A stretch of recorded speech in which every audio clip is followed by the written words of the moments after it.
नमस्कार दोस्तों, आपका बीआरडी साइंस पर बहुत बहुत स्वागत है। तो दोस्तों, आज के सेशन में हम डिस्कस करने वाले हैं आरपीएससी द्वारा आयोजित first grade second paper biology का संपूर्ण प्रश्नों की व्याख्या सहित डिस्कशन करेंगे। तो आप वीडियो के एंड तक बने रहना।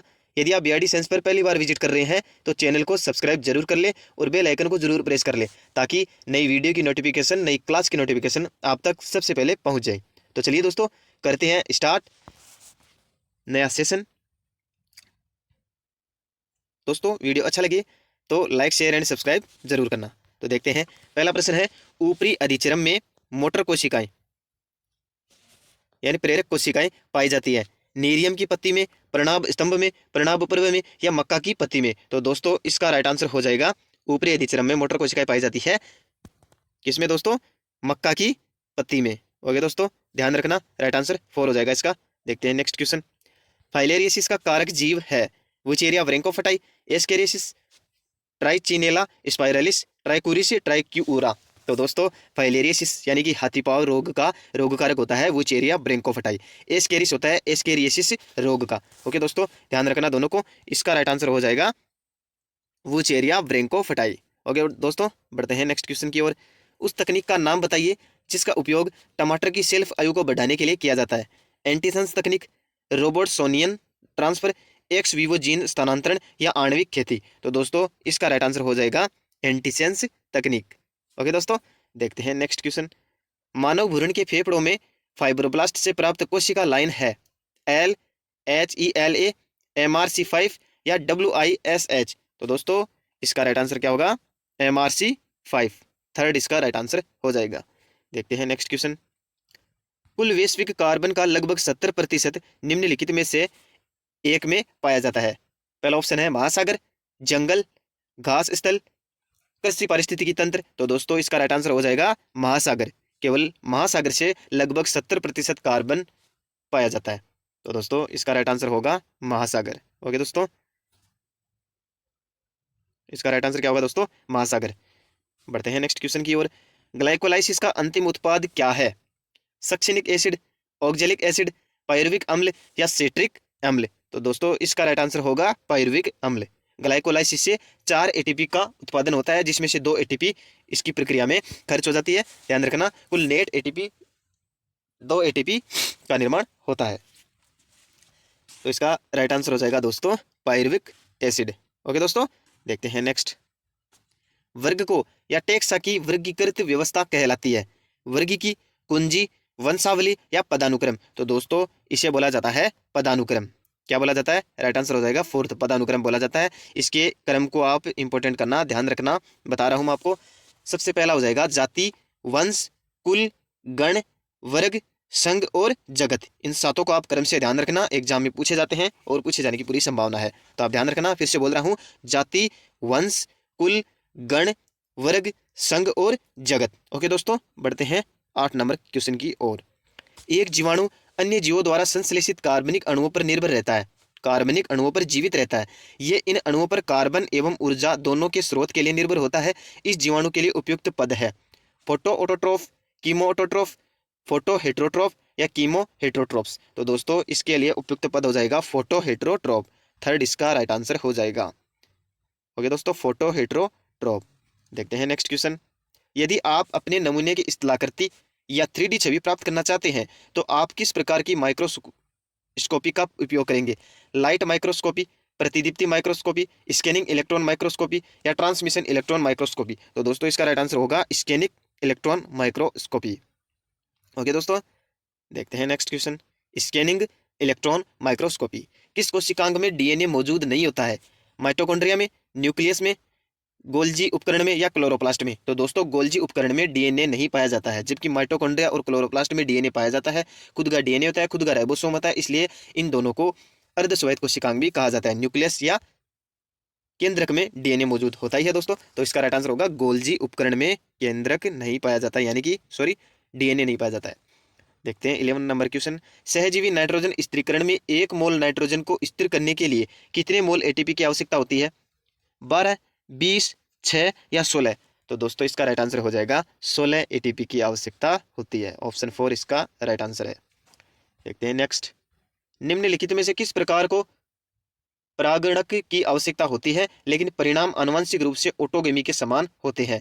सजातीय पुष्पीय परागण, पर निषेचन, अपयुग्मन या अनुन्मील्य परागण। तो दोस्तों इसका राइट आंसर हो जाएगा फर्स्ट, सजात पुष्पी परागण। ओके दोस्तों, ध्यान रखना। देखते हैं नेक्स्ट।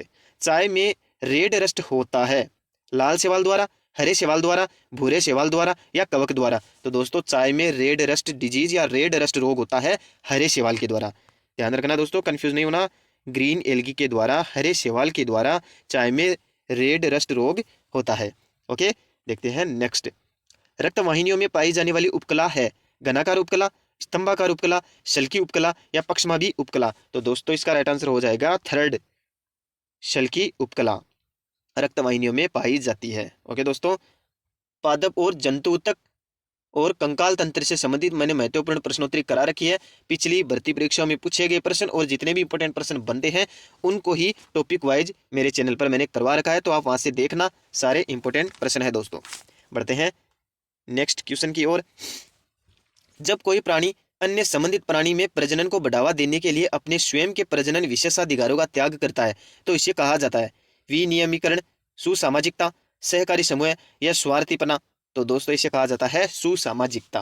ओके दोस्तों, ऑप्शन बी इसका राइट आंसर हो जाएगा, सुसामाजिकता कहा जाता है। देखते हैं नेक्स्ट। निम्नलिखित में से कौन सा लचीला अधिगम नहीं है? स्वाभाविकरण, जांच एवं भूल, चीर प्रतिष्ठित प्रानुकूलन या अध्यंकन। तो दोस्तों अध्यंकन लचीला अधिगम नहीं है, बाकी तीनों लचीले अधिगम के टाइप है, लचीले अधिगम के अंतर्गत आते हैं।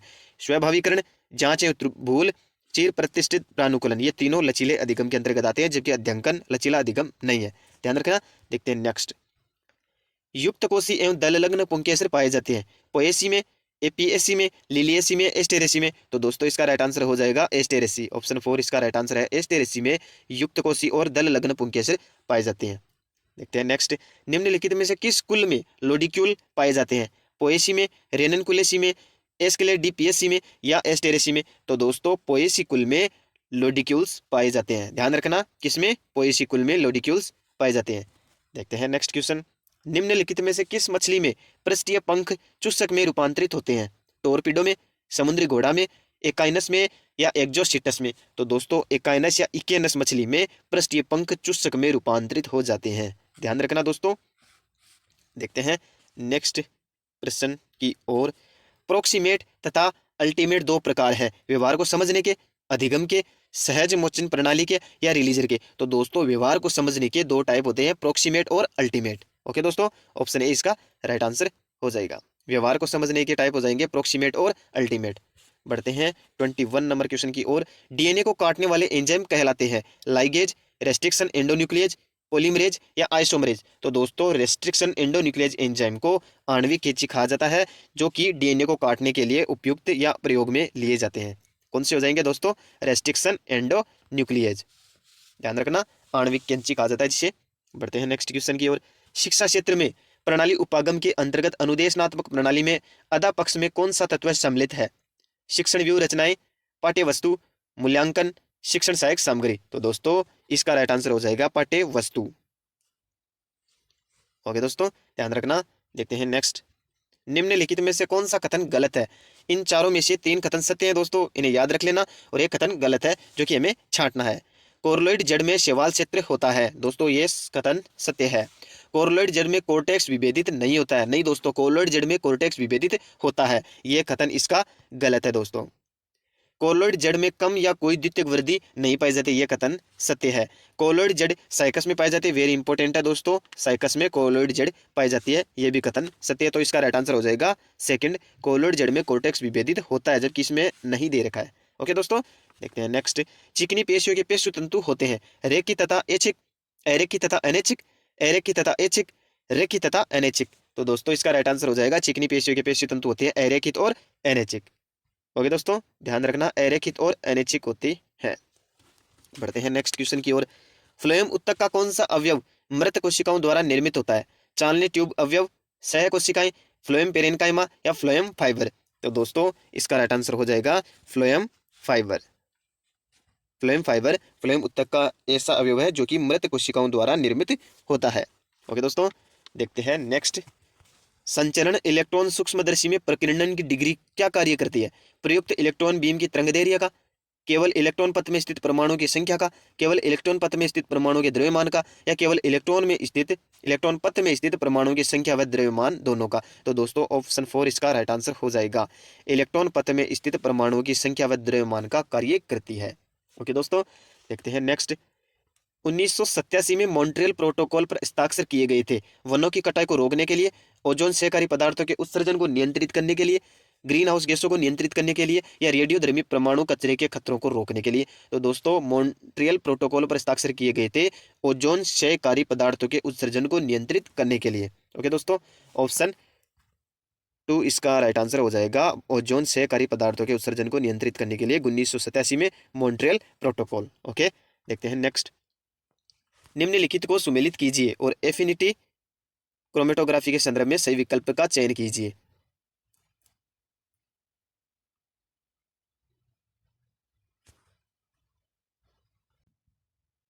तो दोस्तों देखते हैं, इसमें एविडीन हो जाएगा बायोटिन युक्त एंजाइम, तो ए में हो जाएगा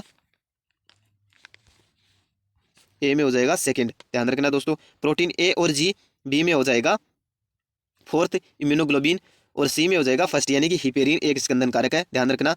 सी में हो जाएगा फर्स्ट, और फिनाइल बोरोनेट एक ग्लाइकोप्रोटीन है, तो आप ध्यान रखना ऑप्शन बी इसका राइट आंसर होगा। बढ़ते हैं नेक्स्ट क्वेश्चन की ओर। भारत की संकटग्रस्त पादप प्रजाति है? दोस्तों इस प्रश्न को आरपीएससी द्वारा डिलीट किया गया है, तो आप देख लेना।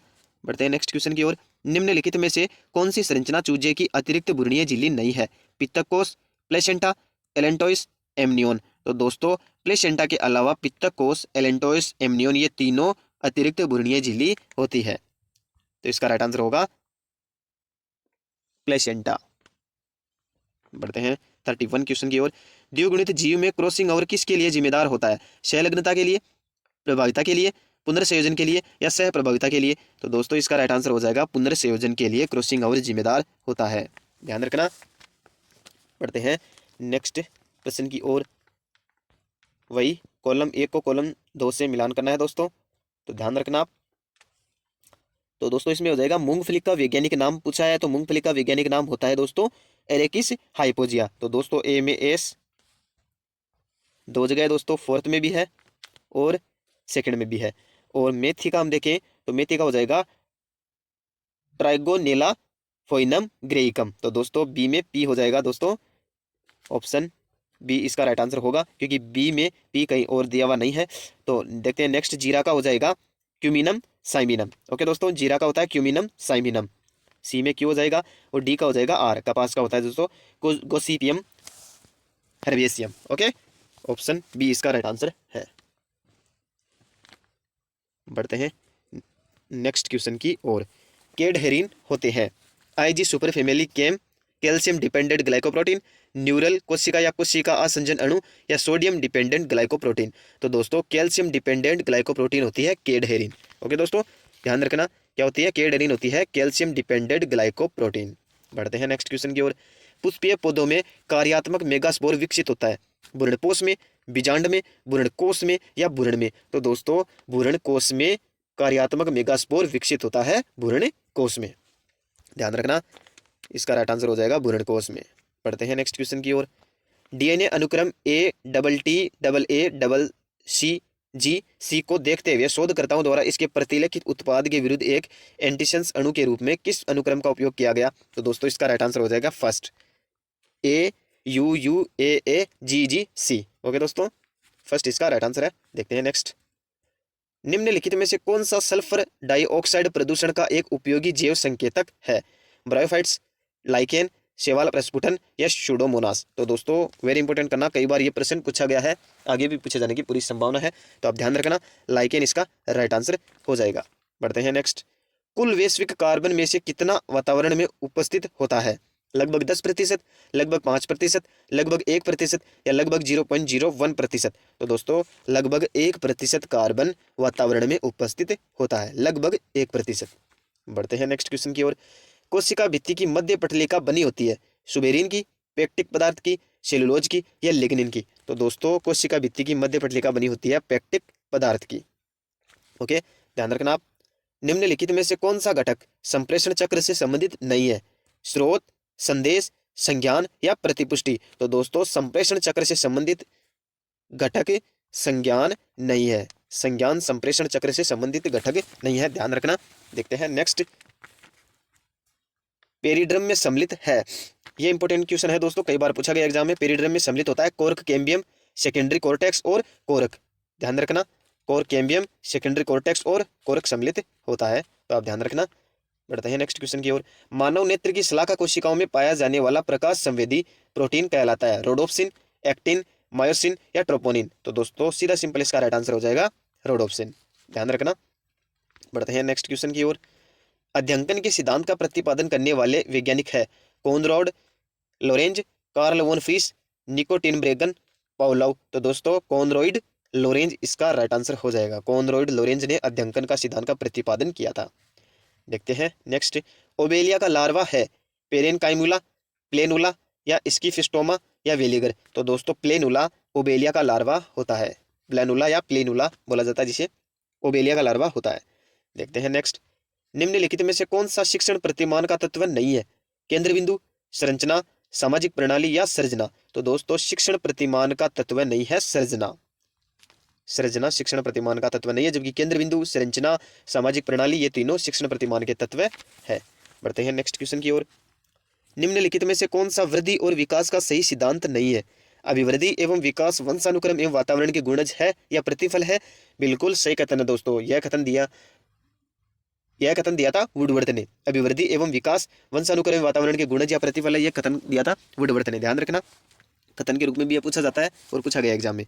अभिवृद्धि एवं विकास सामान्य से विशिष्ट की ओर होता है, यह भी कथन सत्य है। विकास क्षतिपूरक होता है, यह कथन गलत है दोस्तों। विकास से संबंधात्मक होता है, यह भी कथन सत्य है। विकास क्षतिपूरक होता है, यह कथन गलत है। उपरोक्त दोनों कथन सत्य है, तो इसका राइट आंसर हो जाएगा थर्ड। बढ़ते हैं नेक्स्ट क्वेश्चन की ओर। मोनार्क व वायसरॉय तितलियां एक उदाहरण है परजीविता की, मिमिक्री की, प्रतिस्पर्धा की या सहजीवन की? तो दोस्तों इसका राइट आंसर होगा मिमिक्री की। किसकी होती है दोस्तों? मिमिक्री की, ध्यान रखना। देखते हैं नेक्स्ट क्वेश्चन की ओर। Restriction endonuclease enzyme Eco R first का स्रोत क्या है? तो इसका स्रोत होता है दोस्तों E coli RY13। Very very important है दोस्तों, पूछा गया एग्जाम में और पूछे जाने की पूरी संभावना है, तो ध्यान रखना। ये रिपीटेड प्रश्न है, ध्यान रखना। इकोलाई RY13 इसका प्रमुख स्रोत होता है। किसका? Restriction endonuclease enzyme Eco R first का, ध्यान रखना। देखते हैं 48 क्वेश्चन। वह प्राथमिक रणनीति जिसमें संभावित रूप से आक्रामक साथी अथवा अन्य व्यक्ति को भोजन प्रस्तुत कर लुभाने का प्रयास किया जाता है? तो दोस्तों इसका राइट आंसर क्या होगा?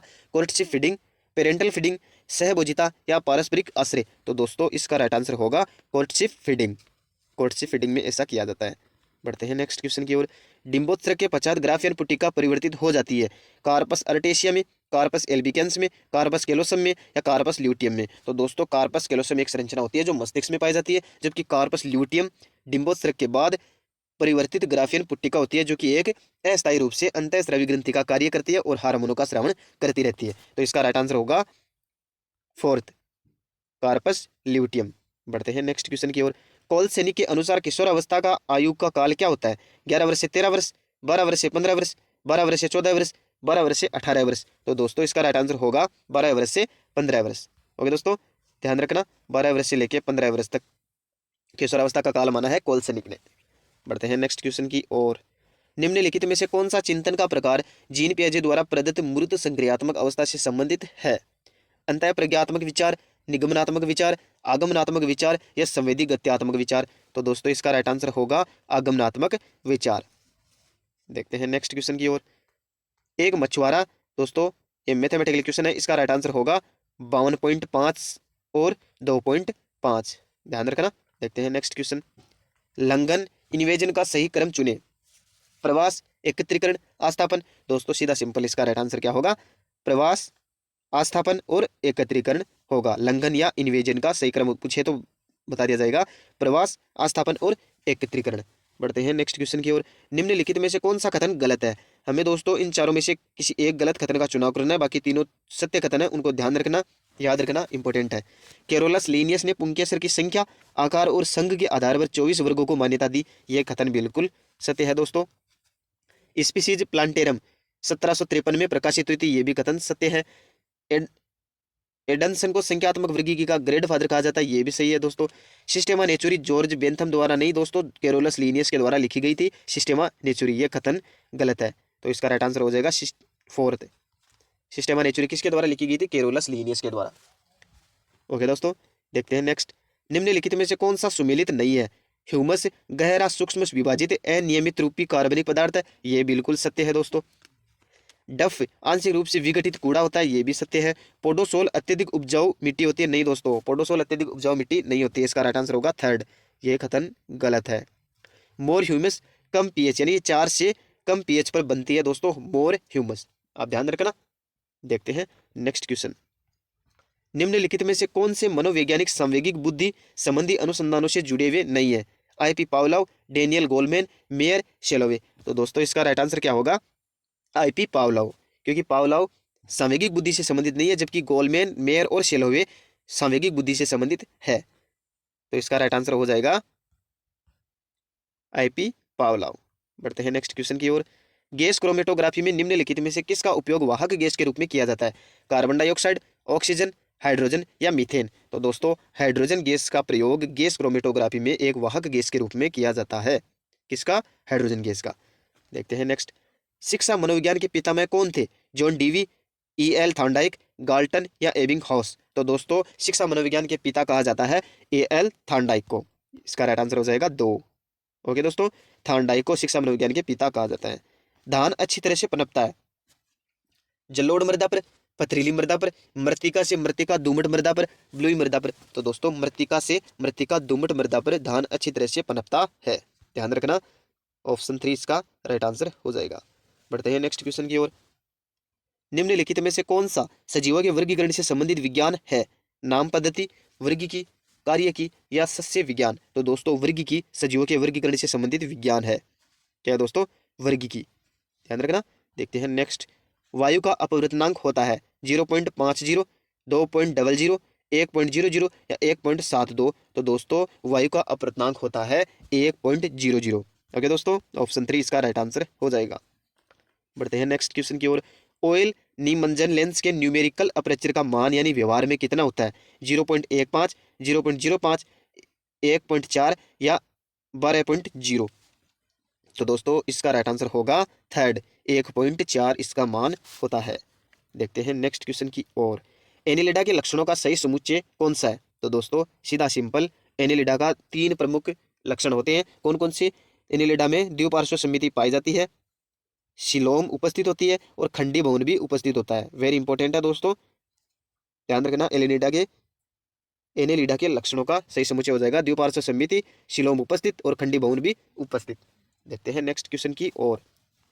निम्नलिखित में से कौन सा शिक्षा मनोविज्ञान के अध्ययन क्षेत्र के अंतर्गत नहीं आता है? वंशानुक्रम में वातावरण, व्यक्तिगत विभिन्नता, पारेंद्रिय ज्ञान, अधिगम प्रक्रिया? तो दोस्तों पारेंद्रिय ज्ञान शिक्षा मनोविज्ञान के अंतर्गत नहीं आता है, बाकी तीनों शिक्षा मनोविज्ञान के अंतर्गत आते हैं। तो इसका राइट आंसर हो जाएगा पारेंद्रिय ज्ञान, ऑप्शन 3। व्यवहारवाद के प्रवर्तक कौन थे? William James, William Wundt, John Dewey या जेबी वॉटसन? तो दोस्तों व्यवहारवाद के जनक माने जाते हैं, व्यवहारवाद के प्रवर्तक माने जाते हैं जेबी वॉटसन। ऑप्शन 4 इसका राइट आंसर हो जाएगा दोस्तों। ध्यान रखना, जेबी वॉटसन को व्यवहारवाद के प्रवर्तक माना जाता है। टीनिया के परिपक्व प्रोग्लोटिड में अंडवाहिनी और पित्तवाहिनी की संधि पर एक छोटा गोल कक्ष निर्मित होता है, क्या कहलाता है? योनि, ऊ टाइप, अंडाशय या संयुक्त जनन छिद्र? तो दोस्तों उस गोल कक्ष को कहा जाता है ऊ टाइप कहा जाता है दोस्तों। याद रखना क्या कहा जाता है? ऊ टाइप। बढ़ते हैं नेक्स्ट क्वेश्चन की ओर। निम्नलिखित में से कौन सा कंप्यूटर सहाय अनुदेशन का प्रकार नहीं है? सूचनात्मक कंप्यूटर सहाय अनुदेशन, ये सही है दोस्तों, प्रकार है। ट्यूटोरियल प्रकार का कंप्यूटर सहाय अनुदेशन, ये भी सही है दोस्तों। शैक्षिक खेल के प्रकार का अनुदेशन, ये भी सही है। रूढ़िबद्ध अनुदेशन इसका प्रकार नहीं है दोस्तों। कंप्यूटर सहाय अनुदेशन का प्रकार रूढ़िबद्ध अनुदेशन नहीं है। इसका ऑप्शन 4 इसका राइट आंसर है। बढ़ते हैं नेक्स्ट। पारितंत्रों के समुच्चय को क्या कहा जाता है? जलवायु, हाइपर सिस्टम, बायोम या प्लूरो इकोसिस्टम? तो दोस्तों बायोम कहा जाता है पारितंत्रों के समुच्चय को। क्या कहा जाता है? बायोम। ध्यान रखना।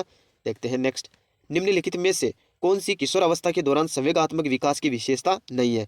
वीर पूजा, विरोधी मनोदशाएं, भाव प्रधान जीवन, या नार्सिज्म या आत्म प्रेम? आत्म प्रेम। तो दोस्तों नार्सिज्म या आत्म प्रेम यानी कि खुद से प्रेम करना, नार्सिज्म जैसी घटना किशोर अवस्था के दौरान नहीं देखी जाती है। ध्यान रखना। बढ़ते हैं नेक्स्ट क्वेश्चन की ओर। अपूर्ण प्रभाविता की परिघटना सर्वप्रथम देखी गई थी किसके द्वारा? ह्यूगो डिवरीज के द्वारा, कोरल कोरेंज के द्वारा, शेरमेक के द्वारा, या सटन के द्वारा? तो दोस्तों अपूर्ण प्रभाविता की परिघटना देखी गई थी कोरल लॉरेंस के द्वारा। किसके द्वारा? कोरल लॉरेंस के द्वारा देखी गई थी। ध्यान रखना। देखते हैं नेक्स्ट क्वेश्चन की ओर। सतह से वायुमंडल के शिखर तक के वायु स्तंभ में ओजोन की मोटाई मापी जाती है पास्कल में, बार में, पार्टिकुलेट मीटर या कणिका तत्व में, या डॉप्सन यूनिट में? तो दोस्तों ओजोन की मोटाई मापी जाती है डॉप्सन यूनिट में। ये भी वेरी इंपॉर्टेंट है दोस्तों, कई बार एग्जाम में पूछा गया ये प्रश्न, तो आप ध्यान रखना। देखते हैं नेक्स्ट क्वेश्चन की ओर। निम्नलिखित में से कौन जैव विविधता समृद्ध है? आर्कटिक वन, समशीतोष्ण वन, शंकुधारी वन, या उष्णकटिबंधीय वर्षा वन? तो दोस्तों इसका राइट आंसर हो जाएगा उष्णकटिबंधीय वर्षा वन। उष्णकटिबंधीय वर्षा वन सर्वाधिक जैव विविधता समृद्ध होते हैं। बढ़ते हैं नेक्स्ट प्रश्न की ओर। निम्नलिखित में से कौन सी सॉफ्टवेयर तकनीक का प्रकार नहीं है? व्यवहार तकनीक, अनुदेशन तकनीक, शिक्षण तकनीक, या सापेक्षिक शैक्षिक तकनीकी? दोस्तों सापेक्षिक शैक्षिक तकनीकी सॉफ्टवेयर तकनीकी का प्रकार नहीं है, जबकि व्यवहार तकनीकी, अनुदेशन तकनीकी और शिक्षण तकनीकी ये तीनों सॉफ्टवेयर तकनीकी के प्रकार हैं। ध्यान रखना। देखते हैं नेक्स्ट, भारत में कितने जैव भौगोलिक क्षेत्र हैं? 10, 5, 15 या 20? तो दोस्तों सीधा सिंपल आप सबको पता है भारत में 10 जैव भौगोलिक क्षेत्र हैं। ध्यान रखना। देखते हैं नेक्स्ट, एक पूर्ण सख्त कोशिका होती है केवल अंगोद भवन में सक्रिय, केवल उत्तक निर्माण में सक्षम, संपूर्ण जीव में विकसित होने में सक्षम, या केवल पुष्प निर्माण में सक्षम? तो दोस्तों आपको पता ही है इसका राइट आंसर होगा संपूर्ण जीव में विकसित होने में सक्षम होने वाली कोशिका पूर्ण सख्त कोशिका कहलाती है। देखते हैं नेक्स्ट, निम्नलिखित में से कौन अजैविक कारक होते हैं? दोस्तों अजैविक कारक की बात करें, तापमान, जल, मृदा, चट्टानें इत्यादि अजैविक कारक होते हैं, जबकि पादप, जंतु, जीव जंतु आदि कारक जैविक कारक माने जाते हैं। तो दोस्तों आपको पता ही है इसका राइट आंसर क्या हो जाएगा? पादप। पादप जैविक कारक के अंतर्गत आता है, जबकि हमें अजैविक कारक के बारे में पूछा है, तो इसका राइट आंसर थर्ड हो जाएगा। पढ़ते हैं नेक्स्ट क्वेश्चन की ओर। दो पास पास स्थित कोशिकाएं ए व बी में कोशिका ए में परासरण विभव -20 बार और दाब विभव 10 बार है, जबकि कोशिका बी में परासरण विभव -16 बार और दाब विभव 4 बार है, तो पानी के प्रवाह की दिशा होगी? तो दोस्तों इसका राइट आंसर हो जाएगा कोशिका ए से कोशिका बी की ओर होगी। ओके दोस्तों ध्यान रखना। और किससे निकाला जाता है? एक सिंपल सूत्र आपको बता देता हूँ, डीपीडी बराबर ओपी माइनस टीपी। इस सूत्र के माध्यम से आप इस संबंध के माध्यम से इस प्रकार के प्रश्नों को सोल्व कर लेना। देखते हैं नेक्स्ट, निम्न में से कौन सा खरपतवारनाशी के रूप में प्रयुक्त होता है? 2,4-D, IBA, IAA या NAA? तो दोस्तों 2,4-D एक खरपतवारनाशी के रूप में प्रयोग किया जाता है। देखते हैं नेक्स्ट, वही दोस्तों कॉलम ए को कॉलम 2 से मिलाना है, तो आप ध्यान रखना। राजस्थान में बालुका स्तूपों की वनस्पति क्या होती है? तो दोस्तों होती है केलिगोनम पोलिगोनोइडिस। तो दोस्तों ए में हो जाएगा फोर्थ, ए में फोर्थ है दोस्तों, ए में हो जाएगा फोर्थ। और बी में राजस्थान में दक्षिण व दक्षिण पूर्वी भाग की वनस्पति बोहिनिया परप्यूरिया होती है दोस्तों। क्या होती है? बोहिनिया परप्यूरिया। बी में हो जाएगा थर्ड, बी में थर्ड। तो दोस्तों ऑप्शन थर्ड इसका राइट आंसर हो जाएगा। सी में हो जाएगा फर्स्ट। राजस्थान में लवणीय झील क्षेत्र की वनस्पति क्रेसा क्रिटिका होती है, और राजस्थान में पहाड़ी व चट्टानी क्षेत्र की वनस्पति होती है यूफोर्बिया केडुसिफोलिया। ओके दोस्तों ध्यान रखना, ऑप्शन थर्ड इसका राइट आंसर हो जाएगा। देखते हैं नेक्स्ट, संयुग्म का चयन करना है। पट्टिल रंब लाइकोपोडियम सेरेटम ये गलत है दोस्तों। अरिय रंब लाइकोपोडियम क्लेवेटम ये भी गलत है। मिश्रित ठोस रंब लाइकोपोडियम सरनम स्पीसीज में पाई जाती है। कैसा? मिश्रित ठोस रंब। ओके तो इसका थर्ड राइट आंसर हो जाएगा। बढ़ते हैं नेक्स्ट क्वेश्चन की ओर। ड्रोसोफिला से प्राप्त हीट शोक जीन जिसे तंबाकू पादप में स्थापित किया गया है क्या होता है दोस्तों? HSP 68, HSP 70, HSP 60, HSP 90। तो दोस्तों हीट शोक जीन जिसे तंबाकू पादप में स्थापित किया गया था वो होता है HSP 70। क्या होता है दोस्तों, HSP70 होता है। देखते हैं नेक्स्ट, क्लैंप बंधन पाए जाते हैं फाइकोमाइसिटीज में, एस्कोमाइसिटीज में, बेसिडियोमाइसिटीज में या ड्यूटेरोमाइसिटीज में। तो दोस्तों क्लैंप बंधन पाए जाते हैं बेसिडियोमाइसिटीज में, ध्यान रखना इसमें बेसिडियोमाइसिटीज में। बढ़ते हैं नेक्स्ट क्वेश्चन की ओर। यूफोर्बिया में कौन सा पुष्पक्रम पाया जाता है, छत्रक, समशिक, साइथियम या हाइपेंथोडियम। तो दोस्तों यूफोर्बिया में साइथियम प्रकार का पुष्पक्रम पाया जाता है। कैसा पुष्पक्रम, साइथियम प्रकार का पुष्पक्रम पाया जाता है। मध्य प्रवेश का उदाहरण है केजुरीना, कैक्टस, कुकुरबिटा या लिली। तो दोस्तों कुकुरबिटा मध्य प्रवेश का उदाहरण होती है। एग्जाम्पल ऑफ मिजोगेमी, मिजोगेमी का उदाहरण है दोस्तों मध्य प्रवेश का कुकुरबिटा। ओके दोस्तों, देखते हैं 85 क्वेश्चन को। निम्नलिखित में से किस वैज्ञानिक ने सुझाव दिया कि जटिल कार्बनिक अणु जीवन की उत्पत्ति के लिए महत्वपूर्ण थे, वोन हेलमोंट, ओपेरोन, पास्चर या रेडी। तो दोस्तों आपको पता ही है ओपेरोन ने यह सबसे पहले सुझाव दिया था, ओपेरोन इसका राइट आंसर हो जाएगा। देखते हैं नेक्स्ट, निम्नलिखित में से कौन सा कथन सही नहीं है, हमें गलत कथन का चुनाव करना है दोस्तों। साइलोपसीडा में जड़ें उपस्थित होती है, नहीं दोस्तों यही 1 नंबर का ऑप्शन इसका गलत कथन है, ये गलत कथन है दोस्तों, ये गलत कथन है। देखते हैं नेक्स्ट क्वेश्चन, स्पिनोफसीडा में पुमणु बहुकोशिकीय होते हैं, ये कथन सही है। टेरोपसीडा में तरुण पत्तियों में कुंडलित किसलयी विन्यास पाया जाता है, ये भी सही है दोस्तों। लाइकोपसीडा पादपों में समबीजाणुक अथवा विषम बीजाणुक अवस्था पाई जाती है, ये भी कथन सत्य है। लेकिन सैलोपसीडा में जड़ें उपस्थित होती है, ये कथन गलत है, जड़ें उपस्थित नहीं होती है, ध्यान रखना। देखते हैं नेक्स्ट, सूक्ष्मदर्शी की विभेदन क्षमता कार्य करती है प्रयुक्त प्रकाश की तरंगदैर्घ्य का, लेंस प्रणाली के न्यूमेरिकल एपरेचर का। तो दोस्तों इन दोनों का कार्य करती है, मतलब दोनों कथन 1 और 2 सही है। ऑप्शन 3 इसका राइट आंसर हो जाएगा। ओके दोस्तों, बढ़ते हैं नेक्स्ट क्वेश्चन की ओर। निम्न में से कौन सघन नियमित संयोजी ऊतक है, एरियोलर ऊतक, टेंडन, त्वचा या एडिपोज। तो दोस्तों सघन नियमित संयोजी ऊतक है टेंडन, याद रखना टेंडन होता है दोस्तों। बढ़ते हैं नेक्स्ट क्वेश्चन की ओर। प्रकाश संश्लेषण की दर अधिकतम होती है पीले प्रकाश में, लाल प्रकाश में, नारंगी प्रकाश में या हरे प्रकाश में। दोस्तों सबको पता है लाल प्रकाश में प्रकाश संश्लेषण की दर सर्वाधिक होती है, किसमें, लाल प्रकाश में। बढ़ते हैं नेक्स्ट क्वेश्चन की ओर। निम्नलिखित में से कौन सा संश्लिष्ट ऑक्सीजन है, NaA, IaA, IbA या Ga। तो दोस्तों NaA संश्लिष्ट ऑक्सीजन होता है, कौन सा दोस्तों, NaA इसका राइट आंसर है। बढ़ते हैं नेक्स्ट क्वेश्चन की ओर। अरस्तु की लालटेन एकाइनोडर्मेटा में किस वर्ग का उदाहरण है, एकाइनोइडिया, ओफियूरोइडिया, होलोथुरोइडिया या एस्टोरोइडिया। तो दोस्तों अरस्तु की लालटेन इकाइनोडर्मेटा के एकाइनोइडिया वर्ग का उदाहरण है, किसका है दोस्तों, एकाइनोइडिया वर्ग का उदाहरण है। देखते हैं नेक्स्ट, निम्नलिखित में से कौन सा एंगलर एवं प्रेंटल वर्गीकरण प्रणाली का अवगुण है, अवगुण यानी कि दो समय देखना, एंगलर और प्रेंटल वर्गीकरण प्रणाली का। तो दोस्तों इसका सीधा है ऑप्शन बी इसका राइट आंसर होगा। द्विबीजपत्री को एक बीजपत्री के बाद रखा गया था, ये इसका अवगुण है, किसका, एंगलर और प्रेंटल वर्गीकरण प्रणाली का। देखते हैं नेक्स्ट, निम्नलिखित में से आइसोपिकनिक या सेंट्रीफ्यूगेशन तकनीक द्वारा किसे अलग किया जाता है, कौन सी तकनीक, आइसोपिकनिक सेंट्रीफ्यूगेशन तकनीक द्वारा घुलनशील प्रोटीन को, घुलनशील एंजाइम को, एक और दो दोनों को या उपकोशिकीय कोशिकांग को। तो दोस्तों इसका राइट आंसर होगा उपकोशिकीय कोशिकांग को आइसोपिकनिक सेंट्रीफ्यूगेशन तकनीक द्वारा अलग किया जाता है। देखते हैं नेक्स्ट, निम्नलिखित में से कौन सा एंजाइम माइटोकॉन्ड्रिया की आंतरिक झिल्ली से संलग्नित है, fumarase, succinate dehydrogenase, monoamine oxidase, kynurenine hydroxylase. तो दोस्तों सक्सिनेट डिहाइड्रोजिनेज माइटोकॉन्ड्रिया की आंतरिक झिल्ली में संलग्न यानी कि जुड़ा रहता है, कौन सा, सक्सिनेट डिहाइड्रोजिनेज। बढ़ते हैं नेक्स्ट क्वेश्चन की ओर।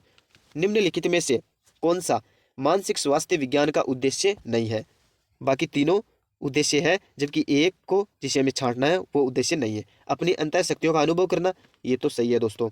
अच्छे मानसिक स्वास्थ्य का अनुरक्षण करना, ये भी सही है दोस्तों। केवल मानसिक स्वास्थ्य विज्ञान की बात कर रहे हैं, तो बालक की बुद्धि को बढ़ाना ये इसका उद्देश्य नहीं है दोस्तों।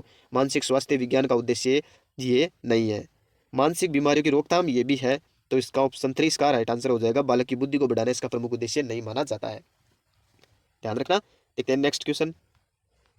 SDS पेज में प्रोटीन का प्रतिदर्श सर्वप्रथम? तो दोस्तों इसका ऑप्शन ए इसका राइट आंसर होगा। एक अपचय कारक के साथ उपचारित किया जाता है और फिर आयनिक डिटर्जेंट के साथ तदुपरांत विद्युत कण संचलन विधि द्वारा अंशांकित किया जाता है। ऑप्शन ए इसका राइट आंसर हो जाएगा।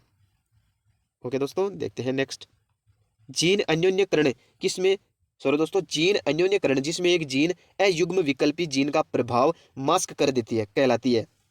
संपूरक जीन क्रिया, पूरक जीन क्रिया, प्रबलता या प्रभाविता? तो दोस्तों यह कहलाती है प्रबलता। क्या होती है? प्रबलता। प्रबलता एक ऐसी क्रिया होती है जिसमें जीन अन्योन्यकरण, ऐसी क्रिया प्रबलता जिसमें एक जीन अयुग्म विकल्पी जीन का प्रभाव मास्क कर देती है। क्या होती है? प्रबलता। बढ़ते हैं नेक्स्ट क्वेश्चन की ओर। मेंडल के द्वारा मटर के पादप की कितनी तद्रुप प्रजनन प्रजातियों का चयन किया गया था? 7, 10, 12 या 14? तो दोस्तों ऑप्शन 4 इसका राइट आंसर होगा। 14 प्रजातियों का चयन किया गया था। देखते हैं नेक्स्ट। निम्नलिखित में से कौन सा कथन सत्य है? केवल हमें सत्य कथन का चुनाव करना है। क्रोमोसोम को शेफरेनिन द्वारा विरंजित किया जाता है? नहीं दोस्तों। क्रोमेटिन पदार्थ जो अत्यधिक संघनित अवस्था में होता है इसे यूक्रोमेटिन कहते हैं? नहीं दोस्तों। यूकैरियोटिक गुणसूत्र की मूल संरचनात्मक इकाई न्यूक्लियोसोम है। यह कथन सही है दोस्तों। ऑप्शन 3 इसका राइट आंसर हो जाएगा। देखते हैं नेक्स्ट। सीता माता अभ्यारण्य किसके लिए जाना जाता है? बाघ के लिए, मगरमच्छ के लिए, प्रवासी पक्षियों के लिए, उड़न गिलहरी के लिए? तो दोस्तों सीता माता अभ्यारण्य जो कि राजस्थान के प्रतापगढ़ जिले में स्थित है और उड़न गिलहरियों के लिए जाना जाता है। किसके लिए? उड़न गिलहरियों के लिए जाना जाता है दोस्तों, ध्यान रखना। देखते हैं नेक्स्ट क्वेश्चन। देखते हैं दोस्तों नेक्स्ट क्वेश्चन। पोषक समृद्धिकरण के कारण झील का प्राकृतिक काल प्रभावन कहलाता है? जैव आवर्धन, यूट्रोफिकेशन या सुपोषण, शैवाल प्रस्फुटन या वनोन्मूलन? तो दोस्तों पोषक समृद्धिकरण के कारण झील का प्राकृतिक काल प्रभावन सबको पता है क्या कहलाता है? सुपोषण यानी कि यूट्रोफिकेशन कहलाता है। तो इसका राइट आंसर हो जाएगा 2। देखते हैं नेक्स्ट। पराग नली के एक केंद्रक तथा अंडाणु के द्वितीय केंद्रक के संलयन द्वारा विकसित होता है? वर्तिकाग्र, भ्रूणपोष, परागकोश या पुंकेसर? तो दोस्तों इसके द्वारा विकसित होता है पराग नली के एक केंद्रक और अंडाणु के द्वितीय केंद्र के संलयन से निर्मित होता है भ्रूणपोष जो कि त्रिगुणित होता है दोस्तों, याद रखना। नीट में पूछा गया प्रश्न है कि भ्रूणपोष की प्रकृति कैसी होती है? तो दोस्तों भ्रूणपोष होता है त्रिगुणित यानी कि 3n होता है, तो आप ध्यान रखना। देखते हैं नेक्स्ट क्वेश्चन की और। कुछ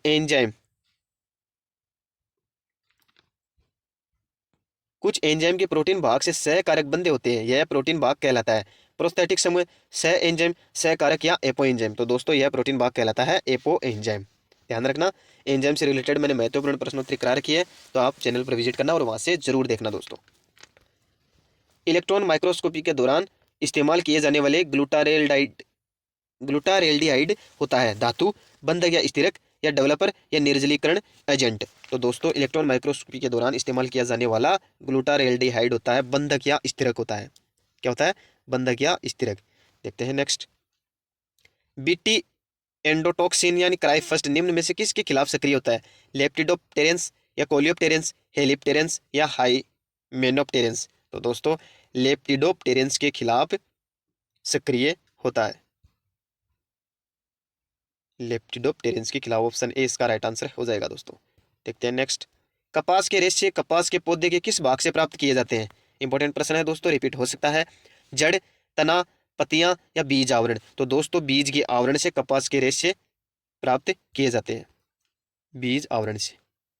ओके दोस्तों, देखते हैं नेक्स्ट क्वेश्चन। अर्धसूत्री विभाजन के दौरान द्विवीय संयोजक का निर्माण किस अवस्था में होता है? लेप्टोटीन में, डिप्लोटीन में, पेकाइटीन में या जाइगोटीन में? तो दोस्तों जाइगोटीन अवस्था में द्विवीय संयोजक का निर्माण होता है, ध्यान रखना दोस्तों। देखते हैं नेक्स्ट। यदि होलोटाइप अनुपलब्ध हो तो मूल सामग्री से चयनित नमूना प्रारूप को क्या कहा जाता है? आइसोटाइप, लेक्टोटाइप या नियोटाइप या टोपोटाइप? तो दोस्तों इसे कहा जाता है लेक्टोटाइप। ओके दोस्तों, लेक्टोटाइप कहा जाता है। ऑप्शन सेकंड इसका राइट आंसर हो जाएगा। देखते हैं नेक्स्ट। निम्नलिखित में से कौन सा कोशिकांग प्रकाश श्वसन के लिए आवश्यक होता है? डिक्टियोसोम, परोक्सिसोम, अंतःप्रद्रवी जालिका या ग्लायोक्सिसोम? तो दोस्तों इसका राइट आंसर हो जाएगा परोक्सिसोम्स। क्या होगा? परोक्सिसोम। प्रकाश श्वसन के लिए आवश्यक होता है परोक्सिसोम्स। बढ़ते हैं नेक्स्ट क्वेश्चन की ओर। पॉलीसिफोनिया का कार्पोस्पोर होता है अगुणित, त्रिगुणित, द्विगुणित या बहुगुणित? तो दोस्तों पॉलीसिफोनिया का कार्पोस्पोर होता है द्विगुणित। क्या हो दोस्तों? 2n होता है यानी कि द्विगुणित होता है। देखते हैं नेक्स्ट। तिलचट्टे के संयुक्त नेत्रों के नीचे सिर के पार्श्व भागों का निर्माण करते हैं? एपिक्रेनियम, जेना या क्लाइपियस या फ्रॉन्स? तो दोस्तों तिलचट्टे के संयुक्त नेत्रों के नीचे सिर के पार्श्व भागों का निर्माण करते हैं जेना। जेना नामक संरचना करती है दोस्तों। देखते हैं नेक्स्ट। निम्नलिखित में से कौन सा पियाजे के नैतिक विकास सिद्धांत का स्तर नहीं है? नैतिक यथार्थता, नैतिक समानता, नैतिक सापेक्षता या नैतिक आदर्शवाद? तो दोस्तों नैतिक आदर्शवाद जीन पियाजे के नैतिक सिद्धांत का स्तर नहीं है, जबकि उपरोक्त तीनों है। तो आप ध्यान रखना, वेरी इंपॉर्टेंट करना दोस्तों, जीन पियाजे के नैतिक विकास सिद्धांत के संबंध में पूछे जाते हैं। देखते हैं नेक्स्ट क्वेश्चन। निम्नलिखित में से कौन सी शिक्षण अधिगम सामग्री प्रक्षेप्य साधन की श्रेणी के अंतर्गत आती है? बुलेटिन बोर्ड, फिल्म पट्टियां, पोस्टर, चार्ट तथा चित्र? तो दोस्तों प्रक्षेप्य साधन की श्रेणी के अंतर्गत आती है फिल्म पट्टियां। ऑप्शन बी इसका राइट आंसर हो जाएगा। देखते हैं नेक्स्ट। अनुकूल परिस्थितियों में औपंक कवक द्वारा बनाया गया समुच्चय कहलाता है? बीजाणु, केंद्रक युग्म, प्लाज्मोडियम या कवक जाल? तो दोस्तों इसका राइट आंसर हो जाएगा प्लाज्मोडियम। देखते हैं नेक्स्ट। निम्नलिखित में से कौन सी सहकारी अधिगम की आधारभूत मान्यता नहीं है? तो दोस्तों हमें गलत कथन का चुनाव करना है। यह शिक्षण अधिगम को प्रयोज्य तथा अध्यापक केंद्रित बनाती है? नहीं दोस्तों, यह बाल केंद्रित बनाती है। यह कथन इसका गलत हो गया। यह इस बात पर विश्वास करती है कि विद्यार्थी तभी सीख पाते हैं जब उन्हें स्पर्धा रहित, चिंता मुक्त, सहयोगी वातावरण में सीखने के अवसर मिलते रहे। ये कथन बिल्कुल सही है दोस्तों। यह विद्यार्थियों से पहल करने और अपना अधिगम मार्ग स्वयं चुनने की अपेक्षा करते हैं। ये भी कथन सही है दोस्तों। यह शिक्षण अधिगम हेतु व्याख्यान अथवा प्रदर्शन विधि की अपेक्षा सार्थक अंतःक्रिया द्वारा अधिगम अर्जन पर बल देते हैं। ये भी कथन सही है। तो दोस्तों इसका गलत कथन हो जाएगा, यह अध्यापक केंद्रित नहीं बाल केंद्रित होती है। तो ऑप्शन ए इसका राइट आंसर हो जाएगा। पढ़ते हैं नेक्स्ट क्वेश्चन की ओर। जलीय खाद्य श्रृंखला में उच्चतम डीडीटी सांद्रता होती है? ईल में, सिग्गल में, पादा पल्लवक में या केकड़ा में? तो दोस्तों सिग्गल में, जलीय खाद्य श्रृंखला भी बात करें तो सिग्गल में उच्चतम डीडीटी सांद्रता पाई जाती है। किसमें? सिग्गल में। ऑप्शन बी इसका राइट आंसर है, ध्यान रखना। देखते हैं नेक्स्ट। फेरेटिमा में फेओसोम है? गमनांग, जननांग, लेंस या मुख्य ग्राही? तो दोस्तों फेरेटिमा में फेओसोम होते हैं लेंस। क्या होते हैं? लेंस होते हैं दोस्तों। देखते हैं नेक्स्ट। उभयलिंगी फूलों में एंड्रोसियम से पहले गायनोसियम की परिपक्वता को क्या कहते हैं? पूर्वता, पूजाएंगी, डिक्लिनी या स्त्री पूर्वता? तो दोस्तों इसे कहा जाता है स्त्री पूर्वता। गायनोसियम का एंड्रोसियम से पहले विकास या पहले परिपक्वता हो जाती है तो इसे स्त्री पूर्वता कहा जाता है। ऑप्शन 4 इसका राइट आंसर हो जाएगा। देखते हैं नेक्स्ट। पेशी के विश्राम अवस्था में निम्नलिखित में से कौन एक्टिन तंतुओं पर मायोसिन बंध बनाने वाले सक्रिय स्थल को ढककर रखती है? ट्रोपोमायोसिन, ट्रोपोनिन, एफ एक्टिन या एटीपी? तो दोस्तों इसका राइट आंसर होगा ट्रोपोनिन। देखते हैं नेक्स्ट। निम्नलिखित में से कौन सा जन्मजात प्रतिरक्षा का हिस्सा नहीं है? आमाशय के अम्ल, लार, आंसू या वैक्सीन? तो दोस्तों वैक्सीन अर्जित प्रतिरक्षा का उदाहरण है, जबकि लार, आंसू, आमाशय के अम्ल, पसीना इत्यादि जन्मजात प्रतिरक्षा का हिस्सा होती है। दोस्तों प्रतिरक्षा तंत्र से संबंधित मैंने बहुत ही इंपॉर्टेंट प्रश्नोत्तरी करा रखी है, तो आप चैनल पर विजिट करना और जरूर देखना। देखते हैं इसका राइट आंसर हो जाएगा दोस्तों वैक्सीन। प्रतिरक्षा तंत्र से संबंधित बहुत ही इंपॉर्टेंट प्रश्न है दोस्तों, छांटकर आपके लिए करवा रखे हैं मैंने, तो जरूर देखना। देखते हैं नेक्स्ट क्वेश्चन। निम्नलिखित में से कौन सा द्वितीयक लसिकाभ अंग है? परिशेषिका, यकृत, वृकक या फुफ्फुस? तो दोस्तों परिशेषिका या अपेंडिक्स एक द्वितीयक लसिकाभ अंग होती है। क्या होती है दोस्तों? परिशेषिका। मानव में परजीवी के रूप में एस्केरिस लार्वा का अंतिम व चौथा निर्मोचन होता है? आंत में, फुफ्फुस में, यकृत में या मृदा में? तो दोस्तों आंत में, मानव की आंत में परजीवी के रूप में एस्केरिस लार्वा का अंतिम और चौथा निर्मोचन होता है। किसमें? मानव आंत में। बढ़ते हैं नेक्स्ट क्वेश्चन की ओर। निम्नलिखित में से कौन सा कथन सत्य है? तो दोस्तों इसमें केवल एक कथन सत्य है, वो है केंद्रीय राष्ट्रीय हर्बेरियम कोलकाता में स्थित है। याद रखना आप, केंद्रीय पूछ लिया जाए कि केंद्रीय राष्ट्रीय हर्बेरियम कहाँ पर स्थित है? कोलकाता में। देखते हैं नेक्स्ट। निम्नलिखित में से कौन सा समूह बेसिडियोमाइसिटीज का है? एस्परजिलस या क्लेविसेप्स? तो दोस्तों इसका राइट आंसर होगा थर्ड, एगेरिकस, अस्टिलेगोकंड या पक्सीनिया बेसिडियोमाइसिटीज के उदाहरण यानी समूह के अंतर्गत आते हैं। कौन कौन से? एगेरिकस, एस्टिलेगोकंड या पक्सीनिया, ये तीनों बेसिडियोमाइसिटीज समूह के अंतर्गत आते हैं। प्रतिफली बीजों की संख्या पर दर्ज निम्नलिखित आंकड़ों से माध्यिका ज्ञात कीजिए।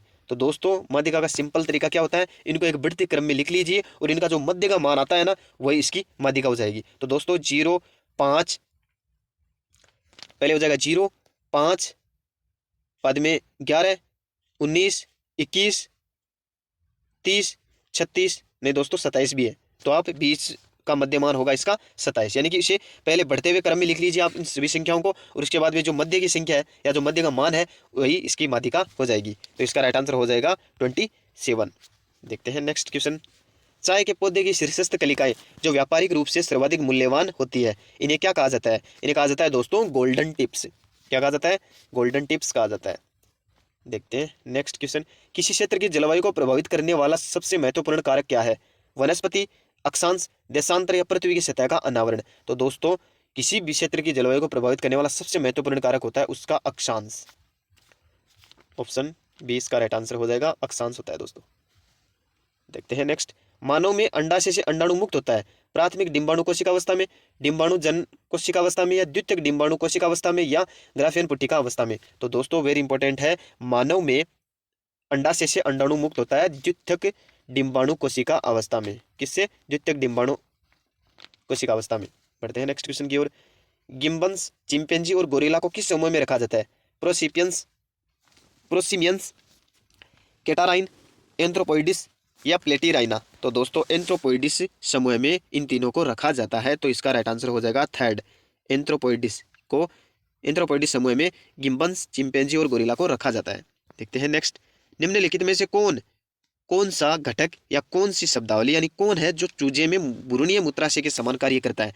ऐसी कौन सी संरचना जो चूजे में भ्रूणीय मूत्राशय के समान कार्य करती है? एमनियोन, कोरियोन, पित्तकोष या एलेंटोइस। तो दोस्तों एलेंटोइस नामक संरचना चूजे में भ्रूणीय मूत्राशय के समान कार्य करती है, ध्यान रखना।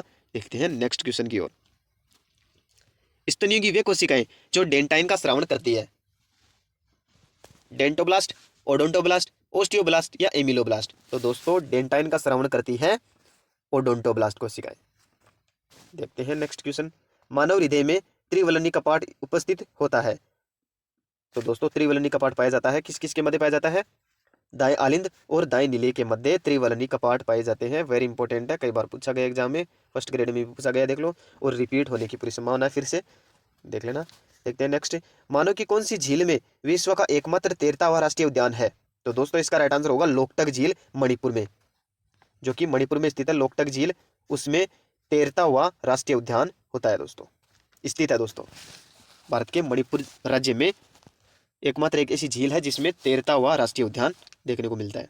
बढ़ते हैं नेक्स्ट क्वेश्चन की ओर। मनुष्य के परिवर्तन के दौरान बनने वाले कोरक को क्या कहते हैं? कोरक पुट्टी, प्रगुही कोरक, घन कोरक या बिंब कोरक। तो दोस्तों सीधा सिंपल इसका राइट आंसर हो जाएगा कोरक पुट्टी, इसे कहा जाता है कोरक पुट्टी, ध्यान रखना। देखते हैं नेक्स्ट। निम्नलिखित में से कौन सी विशेषता सूचना क्रिया विधि मॉडल से संबंधित नहीं है? वातावरण से प्राप्त उत्तेजकों को संभालने के लिए, प्रदत्त सामग्री को संगठित करने के लिए, मौखिक एवं अमौखिक चिन्हों के उपयोग के लिए, या समाज के साथ संबंधों पर बल देने के लिए। तो दोस्तों ऑप्शन 4 इसका राइट आंसर हो जाएगा, समाज के साथ संबंधों पर बल देने के लिए इसका उपयोग नहीं किया जाता है, बाकी तीनों इसके लिए सत्य है। देखते हैं नेक्स्ट। निम्नलिखित में से कौन सी जैव विविधता की स्वस्थानीय संरक्षण तकनीक नहीं है? ये वेरी इंपॉर्टेंट प्रश्न है दोस्तों। स्वस्थानीय संरक्षण तकनीक और बाह्य स्थानीय संरक्षण तकनीक पर प्रश्न कई बार पूछे जाते हैं। तो स्वस्थानीय संरक्षण की तकनीक एक के अलावा तीनों है, तो अवश्य याद रख लेना। इसमें वनस्पति उद्यान बाह्य स्थानीय संरक्षण के अंतर्गत आती है, और बाह्य स्थानीय संरक्षण में अन्य उदाहरण हो जाएगा जैसे कि क्रायो प्रिजर्वेशन, सीमन बैंक, बीज बैंक इत्यादि बाह्य स्थानीय संरक्षण के अंतर्गत आती है। तो आप ध्यान रखना, राष्ट्रीय उद्यान, अभ्यारण्य, बायोस्फीयर रिजर्व, तीनों स्वस्थानीय संरक्षण के अंतर्गत आते हैं। देखते हैं नेक्स्ट। पीनियल ग्रंथि द्वारा स्रावित हार्मोन कहलाता है ऑक्सीटोसिन, वैसोप्रेसिन, मेलेटोनिन या थायरोक्सिन। तो दोस्तों पीनियल ग्रंथि द्वारा स्रावित हार्मोन होता है मेलेटोनिन। क्या होता है दोस्तों? मेलेटोनिन। मेलेटोनिन पीनियल ग्रंथि द्वारा दैनिक दिनचर्या को नियंत्रित करने वाली ग्रंथि होती है पीनियल ग्रंथि। देखते हैं नेक्स्ट क्वेश्चन। वृत्त चित्र या पाई चित्र बनाने के लिए वृत्त के क्षेत्रफल की गणना की जाती है r/2 पाई द्वारा, 2 पाई r द्वारा, या 3 पाई r द्वारा, या पाई r स्क्वायर द्वारा। तो दोस्तों पाई r स्क्वायर द्वारा वृत्त के क्षेत्रफल की गणना की जाती है। किसके द्वारा? पाई r स्क्वायर के द्वारा। देखते हैं नेक्स्ट। मनुष्यों के वर्ककों में रेनिन मुख्यतः किसके द्वारा निर्मोचित या रिलीज होता है? रेनिन हार्मोन, रेनिन एंजाइम अमाशय के द्वारा, जबकि रेनिन हार्मोन होता है किडनियों के द्वारा। किडनी में भी पीसीटी द्वारा नहीं दोस्तों, संग्रह नलिका द्वारा नहीं, दूरस्थ कुंडलित नलिकाओं के द्वारा नहीं दोस्तों, जक्स्टाग्लोमेरुलर कोशिकाओं के द्वारा रेनिन हार्मोन का निर्मोचन या रिलीज किया जाता है। किसके द्वारा? जक्स्टाग्लोमेरुलर कोशिकाओं के द्वारा। देखते हैं नेक्स्ट, केल्विन चक्र के कौन से चरण में एटीपी का उपयोग होता है? पुनर्जनन में, कार्बोक्सिलेशन में या अपचयन? 1 और 3 दोनों में। तो दोस्तों 1 और 3 दोनों में एटीपी का उपयोग किया जाता है। कौन से में? पुनर्जनन और अपचयन में। ऑप्शन 4 इसका राइट आंसर हो जाएगा। एटीपी का उपयोग किया जाता है पुनर्जनन और अपचयन के दौरान। देखते हैं नेक्स्ट, उच्च उर्वरता, उच्च वृद्धि दर और छोटे शरीर के आकार वाली प्रजातियां आमतौर पर होती है।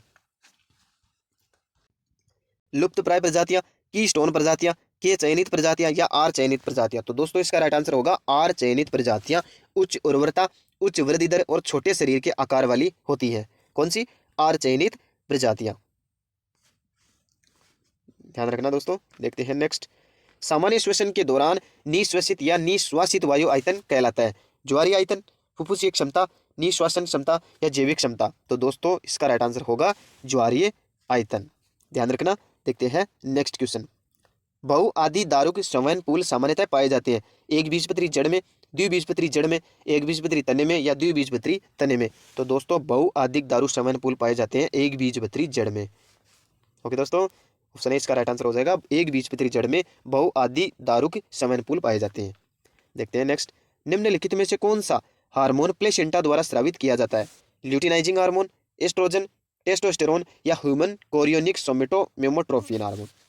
तो दोस्तों प्लेसेंटा के द्वारा ह्यूमन कोरियोनिक सोमेटोमेमोट्रोफिन हार्मोन स्रावित किया जाता है। ध्यान रखना।